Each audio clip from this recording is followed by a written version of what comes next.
할렐루야. 10월 31일 금요일 아침 교대를 시작하도록 하겠습니다. 다 함께 사도신경으로 신앙 고백하시겠습니다. 나는 전능하신 아버지 하나님 천지의 창조주를 믿습니다. 나는 그의 유일하신 아들 우리 주 예수 그리스도를 믿습니다. 그는 성령으로 잉태되어 동정녀 마리아에게서 나시고 본디오 빌라도에게 고난을 받아 십자가에 못 박혀 죽으시고 장사된 지 사흘 만에 죽은 자 가운데서 다시 살아나셨으며 하늘에 오르시어 전능하신 아버지 하나님 우편에 앉아 계시다가 거기로부터 살아있는 자와 죽은 자를 심판하러 오십니다. 나는 성령을 믿으며 거룩한 공교회와 성도의 교제와 죄를 용서받는 것과 몸의 부활과 영생을 믿습니다. 아멘. 오늘 우리 주시는 하나님 말씀 역대하 35장 20절에서 27절 말씀입니다. 말씀 한 절씩 나누어서 교독하시고 마지막 27절 말씀 한 목소리로 함께 봉독합니다. 이 모든 일 후 곧 요시아가 성전을 정돈하기를 마친 후에 애굽 왕 느고가 유브라데 강가에 갈그미스를 치러 올라왔으므로 요시아가 나가서 방비하였더니 느고가 요시아에게 사신을 보내어 이르되 유다 왕이여 내가 그대와 무슨 관계가 있느냐. 내가 오늘 그대를 치려는 것이 아니요 나와 더불어 싸우는 족속을 치려는 것이라. 하나님이 나에게 명령하사 속히 하라 하셨은즉 하나님이 나와 함께 계시니 그대는 하나님을 거스르지 말라. 그대를 멸하실까 하노라 하나. 요시아가 몸을 돌이켜 떠나기를 싫어하고 오히려 변장하고 그와 싸우고자 하여 하나님 입에서 나온 느고의 말을 듣지 아니하고 무기또 골짜기에 이르러 싸울 때에 활 쏘는 자가 요시아 왕을 쏜지라. 왕이 그의 신하들에게 이르되 내가 중상을 입었으니 나를 도와 나가게 하라. 그 부하들이 그를 병거에서 내리게 하고 그의 버금 병거에 태워 예루살렘에 이른 후에 그가 죽으니 그의 조상들의 묘실에 장사되니라. 온 유다와 예루살렘 사람들이 요시아를 슬퍼하고 예레미야는 그를 위하여 애가를 지었으며 모든 노래하는 남자들과 여자들은 요시아를 슬피 노래하니 이스라엘의 규례가 되어 오늘까지 이르렀으며 그 가사는 애가 중에 기록되었더라. 요시아의 남은 사적과 여호와의 율법에 기록된 대로 행한 모든 선한 일과 그의 처음부터 끝까지의 행적은 이스라엘과 유다 열왕기에 기록되니라. 아멘. 요시아 왕은 성전에서 발견한 율법책의 내용을 읽고 유월절 절기를 회복합니다. 어린 나이에 왕으로 등극한 요시아 왕은 순수한 열심을 가진 왕이었습니다. 비록 어린 나이에 등극을 했지만 그는 다윗의 하나님을 찾았다 그렇게 기록을 할 만큼 순수한 신앙과 그 기준을 가지고 나라를 다스리며 종교개혁을 완수한 왕이었습니다. 이러한 아름다운 충성과 성실함이 하나님의 마음을 감동하였기에 성전의 수리 과정에서 뜻밖의 은혜를 발견하는데 그것은 바로 율법 말씀의 발견이었습니다. 이 율법책이 그저 주어진 것이 아니라 요시아 왕을 향한 하나님의 마음이 감동되었고 하나님 마음이 움직였기 때문에 요시아 왕에게 내려주신 하나님의 은혜였습니다. 어린 요시아 왕의 순수한 열정과 그 믿음에 하나님은 마치 준비라도 하시듯이 율법책을 선물해 주신 것이죠. 우리에게 주어진 성경 하나님의 말씀은 저와 여러분들에게 내려주신 하나님의 은혜의 선물인 줄로 압니다. 이러한 선물을 감동으로 받은 요시아 왕은 마음을 찢고 이전보다 더욱더 하나님을 잘 섬겨 나가기를 마음으로 결정한 왕이었습니다. 요시아 왕은 하나님 앞에 언약을 세우고 마음을 다하고 목숨을 다하여 하나님 말씀을 순종하고 그 계명을 지키려고 했던 그러한 왕의 모습이었습니다. 요시아의 이러한 순수한 열심은 어디로 확장이 되었습니까? 바로 유월절 절기 예배의 회복으로 이어지게 되었습니다. 그런데 오늘 본문의 말씀을 살펴보면 흡사 앞선 왕이었던 히스기야 왕의 유월절 절기 회복 이후의 그 모습과도 흡사 닮았다라는 것을 우리는 발견하게 됩니다. 요시야 왕이 유월절 절기를 시행하고 난 후에 시험이 닥치는 오늘의 본문의 말씀과 우리가 앞서 살펴본 것처럼 히스기야 왕이 유월절 절기를 회복하고 개혁을 단행한 후에 아수르로부터 공격을 받는 그 모습과 너무나도 흡사합니다. 우린 이러한 모습을 통해서 믿음으로 무장한 후에 다가오는 시험이 반드시 있다는 것을 묵상하게 됩니다. 공교롭게도 히스기야 그리고 요시야 두 왕은 하나님의 말씀으로 새로워지려는 그 시점에 외부로부터 오는 시험과 시련을 맞이하게 된 것이죠. 그런데 자세히 살펴보면 히스기야의 상황과 요시야의 상황이 조금은 다르다는 것을 우리가 알 수 있는데요. 본문 20절 21절의 말씀 다시 읽어드립니다. 이 모든 일 후 곧 요시야가 성전을 정돈하기를 마친 후에 애굽 왕 느고가 유브라데 강가에 갈그미스를 치러 올라왔으므로 요시야가 나가서 방비하였더니 느고가 요시야에게 사신을 보내어 이르되 유다 왕이여 내가 그대와 무슨 관계가 있느냐? 내가 오늘 그대를 치려는 것이 아니요 나와 더불어 싸우는 족속을 치려는 것이라. 하나님이 나에게 명령하사 속히 하라 하셨은즉 하나님이 나와 함께 계시니 그대는 하나님을 거스르지 말라. 그대를 멸하실까 하노라 하나. 성전 정돈하기를 다 마치는 그 시점에 이 사건이 일어납니다. 어떻게 보면 앞으로 닥칠 시험과 시련을 막아낼 수 있는 모든 것이 준비되어 있는 상태이기도 합니다. 모든 믿음이 준비되어 있는 그 시점에 애굽 왕 느고가 갈그미스를 치러 올라오게 됩니다. 여기서 우리가 역사적인 배경을 조금 알아야 하는 부분인데요. 주전 612년경에 바벨론이 아수르를 패망시키려는 그 상황 속에서 아수르는 갈그미스를 중심으로 해서 다시 재기를 노리는 그 상황이었습니다. 하지만 계속되는 바벨론의 강한 압박을 받고 있었습니다. 주전 609년에 바벨론의 확장을 견제하려고 하는 애굽 왕 느고는 고전하는 아수르를 돕기 위해서 지금 갈그미스로 출정하게 됩니다. 그런데 당시 요시야 왕은 아수르에 대한 강한 반감을 가지고 있었기 때문에 아수르를 도우려고 나오는 애굽 왕 느고를 막으려는 그 상황이었습니다.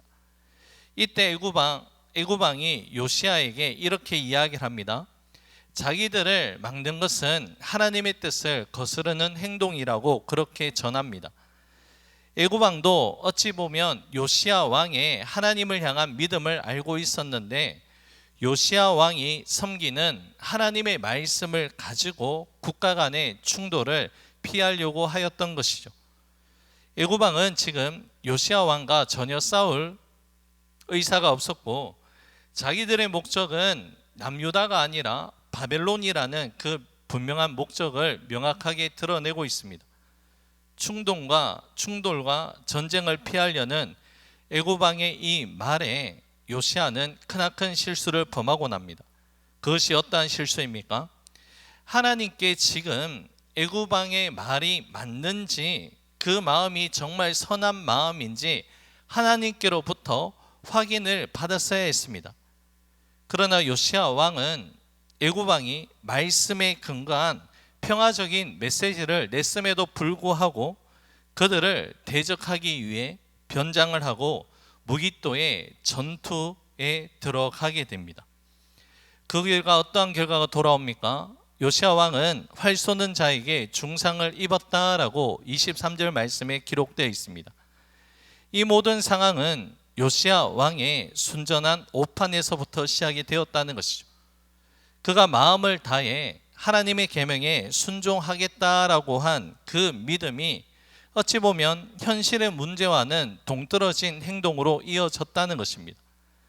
상황이 복잡하게 돌아갈 때 우리의 속도를 내고 가면 안 됩니다.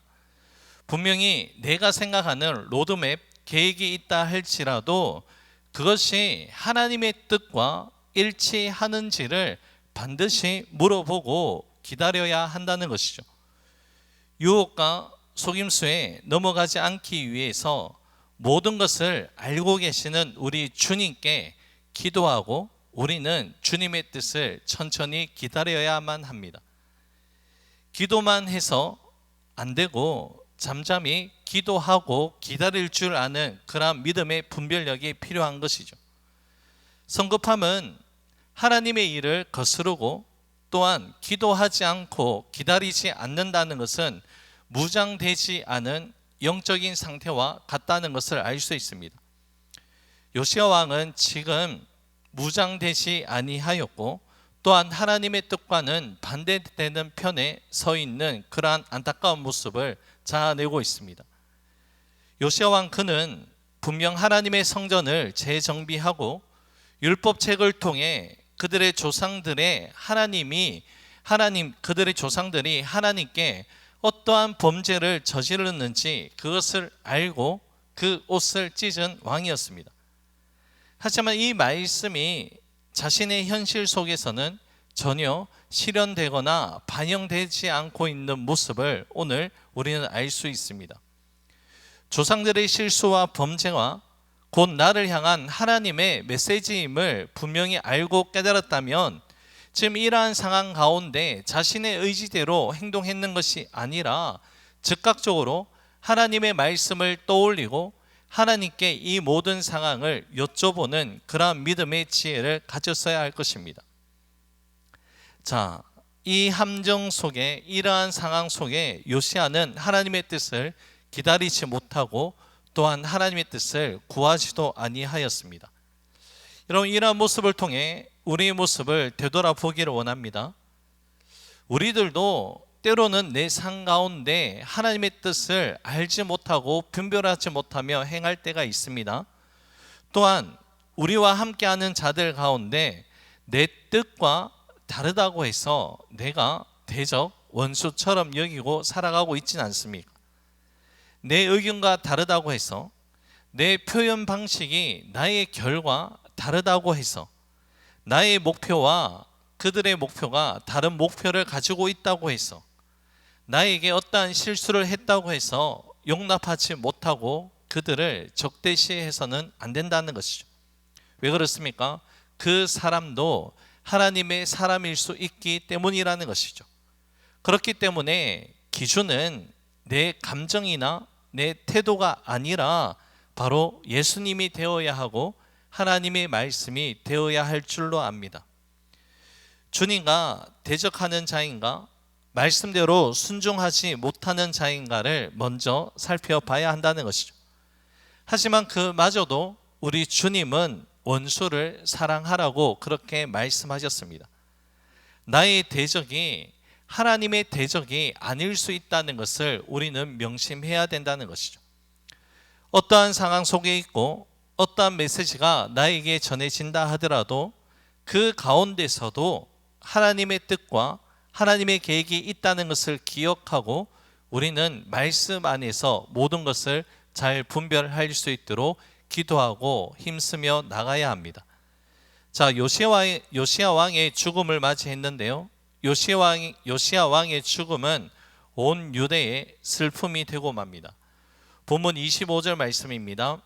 예레미야는 그를 위하여 애가를 지었으며 모든 노래하는 남자들과 여자들은 요시야를 슬피 노래하니 이스라엘의 규례가 되어 오늘까지 이르렀으며 그 가사는 애가 중에 기록되었더라.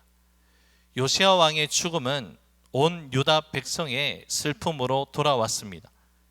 예레미야 선지자는 그를 위해 슬픔의 노래 애가를 지었고 모든 백성들이 슬피 노래하였다라고 그렇게 말씀합니다. 요시야를 사랑했던 유다 백성들에게 왕을 잃은 슬픔은 마치 하나님을 잃은 슬픔처럼 크게 다가왔을 것입니다. 종교개혁을 이룬 왕이 끝까지 백성들을 책임지지 못하고 오히려 슬픔을 선물하고 있는 안타까운 모습입니다. 우리가 앞서 살펴본 것처럼 요시야 왕은 평생토록 하나님을 사랑하고 말씀대로 살아왔던 왕이었습니다. 그는 예배를 회복했고 율법을 지켰으며 하나님 앞에서 온전한 마음으로 걸어갔던 신앙의 모범을 보인 왕이었습니다. 그러나 마지막 순간에 그는 하나님의 뜻을 온전하게 분별하지 못하고 자신의 판단으로 전쟁터에 나아가게 됩니다. 그 결과 화살에 맞아 죽음을 맞이하게 되고 안타까운 생의 결론을 맺게 됩니다. 이러한 장면들은 우리에게 많은 영적인 교훈을 줍니다. 아무리 믿음의 걸음을 잘 걸어왔다 하더라도 마지막 순간까지 하나님의 뜻을 묻지 아니한다면 우리는 실수할 수 있다는 것이죠. 요시야의 삶은 위대했지만 동시에 끝까지 하나님의 말씀을 잘 따라가야 한다라는 그러한 진리의 말씀, 가르침을 우리는 받을 수 있는 장면입니다. 그러므로 오늘 우리도 요시야 왕처럼 마음과 뜻과 정성을 다하여 하나님을 사랑하되 이 사랑이 단순한 열심으로 끝나지 아니하고 매 순간순간 하나님의 뜻을 구하고 말씀 앞에 머무르는 그러한 지혜를 구할 수 있기를 바랍니다. 이제 오늘의 말씀을 맺고자 합니다. 환경이 어렵고 판단이 복잡해질수록 더 깊이 하나님께 묻고 말씀으로 분별하는 성숙한 믿음의 길을 우리는 걸어가야 합니다. 우리 삶의 진정한 믿음의 개혁은 예배의 회복으로 시작이 되고 우리 삶의 진정한 믿음의 개혁의 완성은 바로 말씀을 붙드는 삶으로 완성되어야 할 줄로 압니다. 오늘도 말씀을 통해 우리의 발걸음을 인도하시는 주님을 온전히 바라보며 끝까지 주님 안에서 말씀의 분별력과 순종의 믿음을 지켜나갈 수 있는 우리 모두가 될 수 있기를 주님의 이름으로 간절히 축복합니다. 기도합니다. 고맙고 감사하신 사랑의 주님, 우리가 주님을 사랑하되 마음과 뜻과 정성을 다하여 주님을 온전히 사랑하며 끝까지 믿음 안에서 말씀의 분별력을 가지고 살아갈 수 있는 우리 모두가 될 수 있도록 은혜 다하여 주옵소서. 모든 것 주님께 감사드리며 예수님 이름으로 기도 올려 드립니다. 아멘. 하늘에 계신 우리 아버지, 아버지의 이름을 거룩하게 하시며 아버지의 나라가 오게 하시며 아버지의 뜻이 하늘에서와 같이 땅에서도 이루어지게 하소서. 오늘 우리에게 일용할 양식을 주시고 우리가 우리에게 잘못한 사람을 용서하여 준 것 같이 우리 죄를 용서하여 주시고 우리를 시험에 빠지지 않게 하시고 악에서 구하소서. 나라와 권능과 영광이 영원히 아버지의 것입니다. 아멘. 개인적으로 기도하는 시간을 가집니다.